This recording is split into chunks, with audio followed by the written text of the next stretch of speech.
மதுரையில் piece foundation மற்றும் piece நிக்கா மேட்ரிமோனியின் சார்பில் ரம்ஜான் பண்டிகையை முன்னிட்டு உலாமாக்கள், மாற்றுத்திறனாளிகள், ஏழை எளியோருக்கு பரிசு பொருட்கள் வழங்கப்பட்டது. மதுரை சர்வேயர் காலனி பகுதியில் அமைந்துள்ள பீஸ் பவுண்டேஷன் மற்றும் பீஸ் நிக்கா மேட்ரிமோனியின் தலைமை அலுவலகம் அருகில் யாதவர் பண்பாட்டு கழக அரங்கத்தில் ரம்ஜான் பண்டிகையை முன்னிட்டு பீஸ் பவுண்டேஷன் மற்றும் பீஸ் நிக்கா மேட்ரிமோனியின் நிறுவனர் முகமது பாரூக், சர்வேயர் காலனி பள்ளிவாசலின் துணை செயலாளர் முகமது ஆயுப் கான் ஆகியோர் தலைமையில் உலாமாக்கள், மாற்றுத்திறனாளிகள் மற்றும் ஏழை எளியோருக்கு ஒவ்வொரு ஆண்டும் பரிசு பொருட்கள் வழங்கப்பட்டு வருகிறது.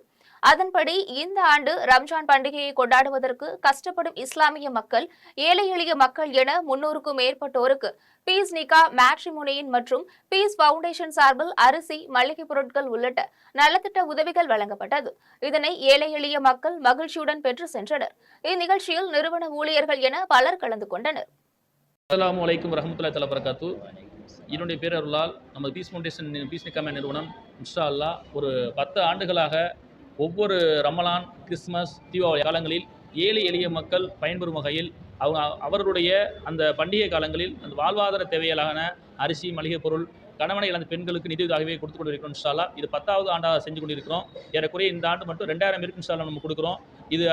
இதனால் பல பெண்களுக்கு, பல ஏழை குடும்பங்களுக்கு இன்ஷா அல்லாஹ் பயனுள்ளதாக இருந்தது. இது மேலும் ஒவ்வொரு ஆண்டும் சிறப்பாக செய்ய அனைவரும் துஆ பிரார்த்தனை செய்யுங்கள். என்னுடைய பேர் முகமது ஃபாரூக், இந்த பீஸ் ஃபவுண்டேஷனுடைய ஃபவுண்டராக இருக்கிறேன்.